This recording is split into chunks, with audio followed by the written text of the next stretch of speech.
자, 첫 번째 뉴스는요. 네, 어제 청와대가 1,300여 건에 달하는 문건을 추가로 발견했다고 밝혔습니다. 세월호 참사 위안부 합의 등 각종 현안에 대한 회의 내용이 그대로 적혀 있다라는 건데요. 청와대 관계자는 보육 문제와 관련해서 누리과정 예산이 전국 쟁점으로 떠올랐을 때는 언론사 가운데 어디를 활용해서 이렇게 하라는 식의 내용도 적혀 있다고 밝혔습니다.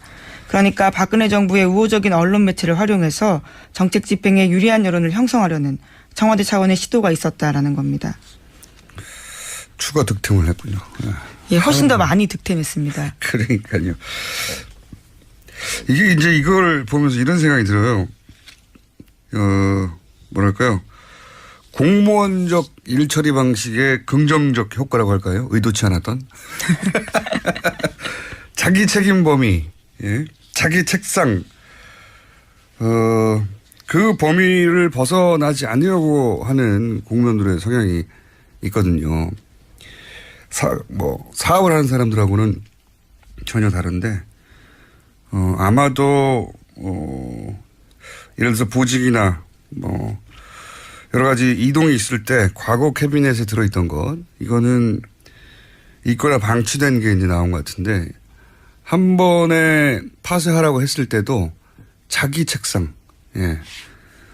자기 캐비넷, 그걸 벗어나지 않았던 거죠. 예. 그래서 네. 애매모호한 책상이나 애매모호한 캐비넷이 있었을 거 아닙니까? 예. 그건 내게 아니니까.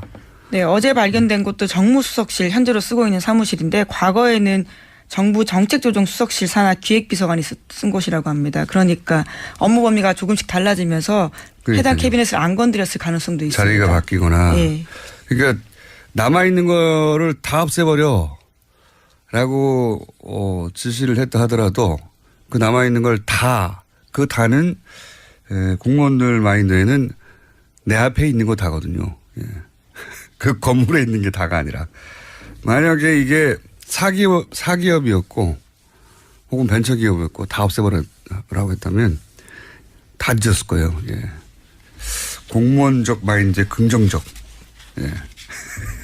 얘기지 않았던 긍정적 효과였다. 예. 그렇게밖에 설명이 될 수 없죠. 이렇게 많이 나온 거는 한두 건도 아니고. 네, 오늘까지 계속 조사하겠다고 했으니까요. 추가로 또 뭔가 발견될 가능성도 있습니다. 지금까지 나온 게 이제 한 1,000몇백 건인 건 예, 어제 1,300건이었고요. 또 지난주 금요일에 300건이었으니까 합치면 1,600건 정도 됩니다. 2,000건이 될 수도 있겠네요. 예. 건수가 중요한 게 아니라 당시가 지금 이 문서가 작성된 기간으로 파악되는 이 당시가 최순실 게이트가 막 점화되는 시점. 예. 그리고 우병우 전 민정수석 일했던 시점이거든요. 네, 2015년 3월 2일부터 2016년 11월 1일까지 어제 발견된 것들은 시점이 그렇습니다. 그러니까요. 그래서 지금 국정농단으로 이제 문제시되고 있는 삼성 경영권 승계 문제나 블랙리스트나 위안부 문제나 세월호 국정교과서 이런 논의가 한참 있을 때였고 청와대 내에서 그러다 보니까 관련 내용이 우수수 터지고 있어요. 예. 네, 그런 내용 다 쓰여 있다라는 겁니다. 그리고 이제 언론사 이런 문제를 언론사 가운데 어디를 활용해서 어떻게 하라. 언론사를 이렇게 마음대로 부리고 싶은데 지상파를 어떻게 그냥 돕겠어요. 예. 근데 보면 항상 보수 정권에서는 이런 언론과 권력과 언론의 협조를 넘어서는 밀월, 예. 부역이라고도 표현하고 하는데 항상 있었어요 보면. 특이하죠. 보수 정권은 언론사를 이렇게 끼고 가는 것을 기본으로 생각했던 거죠. 부끄러운 일이죠. 시사에는 연락이 없었나 보죠? 아예 블랙리스트에 올라가 있었습니다. 지난번 나왔었는데요, 보도가요. 네. 제 이름도 있었습니다. 네. 자, 다음 뉴스는요? 네, 청와대는 이번 정부 문건 작성 관련해서 특정인이 작성했다라는 것도 알려줬었는데요. 기획비서관, 그러니까 박근혜 정부의 기획비서관이 작성했다라는 겁니다. 그런데 그 인물은 현재 국무조정실장이거든요. 좀 작성자가 특정됐기 때문에 전문 증거로서의 능력을 좀 인정받을 수 있지 않을까 싶습니다. 일부 문건이겠죠. 모든 건 아니고. 네, 그렇습니다. 200건 정도요. 근데 또 한 가지 이제 좋은 점은 뭐냐면 청와대에서 이렇게 비서관급들 근무했던 분들은 대부분 공무원들이에요 또. 그러다 보니까 지금도 현직으로 있어요. 그러니까 조사가 실제로 그렇게 어렵지 않다. 예. 해당 공무원 그 보직에 있던 사람들에게 어떻게 된 건가, 본인이 작성한 게 맞는가 확인하는 게 그렇게 어렵지 않다. 이렇게 되면 이제 이 작성 시기에 근무한 우병우 전 민정수석 같은 경우에 지금까지 기소된 혐의들로는 사실 유죄도 나기 어렵고 나봐야 벌금 정도거든요. 예. 근데 기억해 보시면 최순실 게이트의 시작은 우병우 전 민정수석으로부터 시작된 겁니다. 우병우 전 민정수석과 조선일보에. 네, 속칭 넥슨 땅 보도 사건이었죠. 네, 조선일보가 대립각을 세우면서 긴장이 고조됐었는데 그때 첫 번째 라운드는 조선일보가 졌죠. 예. 그래서 깨갱하고 사라진가 했더니 미르재단, 예. 건물이 나오고 하면서 터진 건데, 그러니까 첫 시작이 우병우 민정수석이었는데 우병우 민정수석은 사실상 아주 가벼운 정도의 처벌밖에 예상이 되지 않는데 유죄가 난다 하더라도 이게 이제 추가 기소의 출발점이 될 수도 있다, 이런 문서들이. 네, 그런 전망이 많아요. 네. 어제 법정에 나와서 재판받으러 나왔었는데 기자들이 관련해서 물었습니다. 그러자 우병우 전 수석은 언론 보도를 봤습니다마는 무슨 상황인지 무슨 내용인지 알 수가 없습니다라고 대답했습니다. 최순실 씨도 뭐 언론 보도 보고 알았다고 하는 분이니까요. 네. 청와대에 있었던 일은 모두 다 잘 모른다고 하는 분이니까. 자, 어쨌든 이게 추가 기소 출발점이 될 수도 있는 문서가 우르르 나왔다. 예. 그렇게 보시면 될 것 같고요.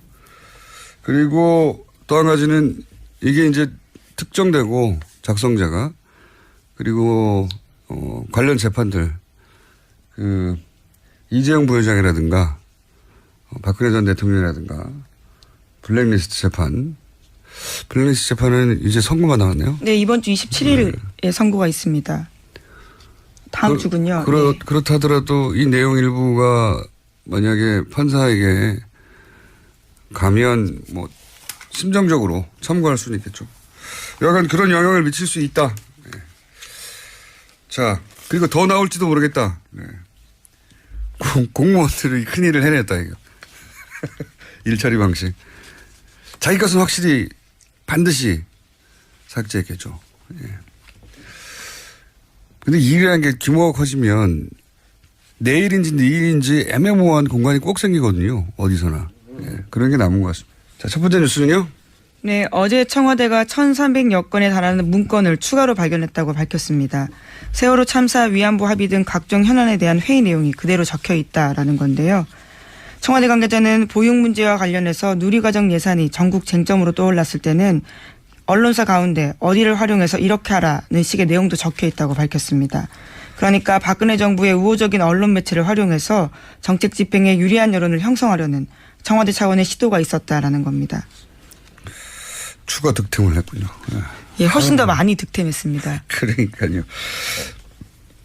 이게 이제 이걸 보면서 이런 생각이 들어요. 뭐랄까요. 공무원적 일처리 방식의 긍정적 효과라고 할까요? 의도치 않았던. 자기 책임 범위, 예? 자기 책상, 그 범위를 벗어나지 않으려고 하는 공무원들의 성향이 있거든요. 사업을 하는 사람들하고는 전혀 다른데, 아마도, 예를 들어서 보직이나 여러 가지 이동이 있을 때 과거 캐비넷에 들어있던 것, 이거는 있거나 방치된 게 이제 나온 것 같은데, 한 번에 파쇄하라고 했을 때도 자기 책상, 예. 자기 캐비넷, 그걸 벗어나지 않았던 거죠. 예. 그래서 네. 애매모호한 책상이나 애매모호한 캐비넷이 있었을 거 아닙니까? 예. 그건 내게 아니니까. 네, 어제 발견된 곳도 정무수석실 현재로 쓰고 있는 사무실인데 과거에는 정부 정책조정수석실 산하 기획비서관이 쓴 곳이라고 합니다. 그러니까 업무 범위가 조금씩 달라지면서 해당 캐비넷을 안 건드렸을 가능성도 있습니다. 자리가 바뀌거나. 네. 그러니까 남아있는 거를 다 없애버려 라고 지시를 했다 하더라도 그 남아있는 걸 다, 그 다는 공무원들 마인드에는 내 앞에 있는 거 다거든요. 예. 그 건물에 있는 게 다가 아니라. 만약에 이게 사기업이었고 혹은 벤처기업이었고 다 없애버리라고 했다면 다 뒤졌을 거예요. 심정적으로 참고할 수는 있겠죠. 여하간 그런 영향을 미칠 수 있다. 네. 자, 그리고 더 나올지도 모르겠다. 네. 공무원들이 큰일을 해냈다, 이거. 일처리 방식. 자기 것은 확실히 반드시 삭제했겠죠. 예. 근데 일이라는 게 규모가 커지면 내일인지 내일인지 애매모호한 공간이 꼭 생기거든요. 어디서나. 예. 그런 게 남은 것 같습니다. 자, 첫 번째 뉴스는요. 네, 어제 청와대가 1,300여 건에 달하는 문건을 추가로 발견했다고 밝혔습니다. 세월호 참사 위안부 합의 등 각종 현안에 대한 회의 내용이 그대로 적혀 있다라는 건데요. 청와대 관계자는 보육 문제와 관련해서 누리과정 예산이 전국 쟁점으로 떠올랐을 때는 언론사 가운데 어디를 활용해서 이렇게 하라는 식의 내용도 적혀 있다고 밝혔습니다. 그러니까 박근혜 정부의 우호적인 언론 매체를 활용해서 정책 집행에 유리한 여론을 형성하려는 청와대 차원의 시도가 있었다라는 겁니다. 추가 득템을 했군요. 예, 훨씬 더 많이 득템했습니다. 그러니까요. 이게 이제 이걸 보면서 이런 생각이 들어요. 뭐랄까요. 공무원적 일처리 방식의 긍정적 효과라고 할까요? 의도치 않았던. 자기 책임 범위, 예? 자기 책상, 그 범위를 벗어나지 않으려고 하는 공무원들의 성향이 있거든요. 사업을 하는 사람들하고는 전혀 다른데, 아마도, 예를 들어서 보직이나 여러 가지 이동이 있을 때 과거 캐비넷에 들어있던 것, 이거는 이걸 벌금 정도거든요. 예. 근데 기억해 보시면 최순실 게이트의 시작은 우병우 전 민정수석으로부터 시작된 겁니다. 우병우 전 민정수석과 조선일보의. 네, 속칭 넥슨 땅 보도 사건이었죠. 네, 조선일보가 대립각을 세우면서 긴장이 고조됐었는데 그때 첫 번째 라운드는 조선일보가 졌죠. 예. 그래서 깨갱하고 사라지는가 했더니 미르재단 건물이 나오고 하면서 터진 건데 그러니까 첫 시작이 우병우 민정수석이었는데 우병우 민정수석은 사실상 아주 가벼운 정도 처벌밖에 예상이 되지 않는데 문제가 난다 하더라도 이게 이제 추가 기소의 출발점이 될 수도 있다. 이런 문서들이. 네, 그런 전망이 많아요. 예. 어제 법정에 나와서 재판받으러 나왔었는데 기자들이 관련해서 물었습니다. 그러자 우병우 전 수석은 언론 보도를 봤습니다마는 무슨 상황인지 무슨 내용인지 알 수가 없습니다라고 대답했습니다. 최순실 씨도 언론 보도 보고 알았다고 하는 분이니까요. 예. 청와대에 있었던 일은 모두 다 잘 모른다고 하는 분이니까. 자, 어쨌든 이게 추가 기소 출발점이 될 수도 있는 문서가 우르르 나왔다. 예. 그렇게 보시면 될 것 같고요. 그리고 또 한 가지는 이게 이제 특정되고 작성자가 그리고 관련 재판들 이재용 부회장이라든가 박근혜 전 대통령이라든가 블랙리스트 재판은 이제 선고가 나왔네요. 네, 이번 주 27일에 선고가 있습니다. 다음 주군요. 네. 그렇다 하더라도 이 내용 일부가 만약에 판사에게 가면 자, 첫 번째 뉴스는요? 네, 어제 청와대가 1,300여 건에 달하는 문건을 추가로 발견했다고 밝혔습니다. 세월호 참사 위안부 합의 등 각종 현안에 대한 회의 내용이 그대로 적혀 있다라는 건데요. 청와대 관계자는 보육 문제와 관련해서 누리과정 예산이 전국 쟁점으로 떠올랐을 때는 언론사 가운데 어디를 활용해서 이렇게 하라는 식의 내용도 적혀 있다고 밝혔습니다. 그러니까 박근혜 정부의 우호적인 언론 매체를 활용해서 정책 집행에 유리한 여론을 형성하려는 청와대 차원의 시도가 있었다라는 겁니다. 추가 득템을 했군요. 예, 훨씬 더 많이 득템했습니다. 그러니까요. 이게 이제 이걸 보면서 이런 생각이 들어요. 뭐랄까요. 공무원적 일처리 방식의 긍정적 효과라고 할까요? 의도치 않았던. 자기 책임 범위, 예? 자기 책상, 그 범위를 벗어나지 않으려고 하는 공무원들의 성향이 있거든요. 사업을 하는 사람들하고는 전혀 다른데, 아마도, 예를 들어서 보직이나 여러 가지 이동이 있을 때 과거 캐비넷에 들어있던 것, 이거는 있거나 방치된 게 이제 나온 것 같은데 한 번에 파쇄하라고 했을 때도 자기 책상, 예. 자기 캐비넷, 그걸 벗어나지 않았던 거죠. 예. 그래서 네. 애매모호한 책상이나 애매모호한 캐비넷이 있었을 거 아닙니까? 예. 그건 내게 아니니까. 네, 어제 발견된 곳도 정무수석실 현재로 쓰고 있는 사무실인데 과거에는 정부 정책조정수석실 산하 기획비서관이 쓴 곳이라고 합니다. 그러니까 업무 범위가 조금씩 달라지면서 그러니까요. 해당 캐비넷을 안 건드렸을 가능성도 있습니다. 자리가 바뀌거나. 네.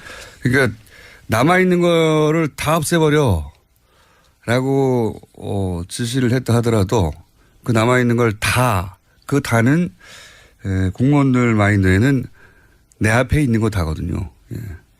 그 건물에 있는 게 다가 아니라 만약에 이게 사기업이었고 혹은 벤처기업이었고 다 없애버리라고 했다면 다 뒤졌을 거예요. 예. 공무원적 마인드의 긍정적, 예. 얘기치 않았던 긍정적 효과였다. 예. 그렇게밖에 설명이 될 수 없죠. 이렇게 많이 나온 거는 한두 건도 아니고. 네, 오늘까지 계속 조사하겠다고 했으니까요. 추가로 또 뭔가 발견될 가능성도 있습니다. 지금까지 나온 게 이제 한 1,000 몇백 건인 건 예, 어제 1,300건이었고요. 또 지난주 금요일에 300건이었으니까 합치면 1,600건 정도 됩니다. 2,000건이 될 수도 있겠네요. 예. 건수가 중요한 게 아니라 당시가 지금 이 문서가 작성된 기간으로 파악되는 이 당시가 최순실 게이트가 막 점화되는 시점. 예. 그리고 우병우 전 민정수석 일했던 시점이거든요. 네, 2015년 3월 2일부터 2016년 11월 1일까지 어제 발견된 것들은 시점이 그렇습니다. 그러니까요. 그래서 지금 국정농단으로 이제 문제시되고 있는 뭐 삼성 경영권 승계 문제나 블랙리스트나 위안부 문제나 세월호 국정교과서 이런 논의가 한참 있을 때였고 청와대 내에서 그러다 보니까 관련 내용이 우수수 터지고 있어요. 예. 네, 그런 내용 다 쓰여 있다라는 겁니다. 그리고 이제 언론사 이런 문제를 언론사 가운데 어디를 활용해서 어떻게 하라. 언론사를 이렇게 마음대로 부리고 싶은데 지상파를 어떻게 그냥 돕겠어요. 예. 근데 보면 항상 보수 정권에서는 이런 언론과 권력과 언론의 협조를 넘어서는 밀월, 예. 뭐 부역이라고도 표현하고 하는데 항상 있었어요 보면. 특이하죠. 보수 정권은 언론사를 이렇게 끼고 가는 것을 기본으로 생각했던 것 같아요. 부끄러운 일이죠. 시사에는 연락이 없었나 보죠? 뭐 아예 블랙리스트에 올라가 있었습니다. 지난번 나왔었는데요. 보도가요. 네. 제 이름도 있었습니다. 네. 자, 다음 뉴스는요? 네. 청와대는 이번 정부 문건 작성 관련해서 특정인이 작성했다라는 것도 알려줬었는데요. 기획비서관, 그러니까 박근혜 정부의 기획비서관이 작성했다라는 겁니다. 그런데 그 인물은 현재 국무조정실장이거든요. 좀 작성자가 특정됐기 때문에 전문 증거로서의 능력을 좀 인정받을 수 있지 않을까 싶습니다. 일부 문건이겠죠. 모든 건 아니고. 네, 그렇습니다. 200건 정도요. 근데 또 한 가지 이제 좋은 점은 뭐냐면 청와대에서 이렇게 비서관급들 근무했던 분들은 대부분 공무원들이에요, 또. 그러다 보니까 지금도 현직으로 있어요. 그러니까 조사가 실제로 그렇게 어렵지 않다. 예. 해당 공무원 그 보직에 있던 사람들에게 어떻게 된 건가, 본인이 작성한 게 맞는가 확인하는 게 그렇게 어렵지 않다. 이렇게 되면 이제 이 작성 시기에 근무한 우병우 전 민정수석 같은 경우에 지금까지 기소된 혐의들로는 사실 유죄도 나기 어렵고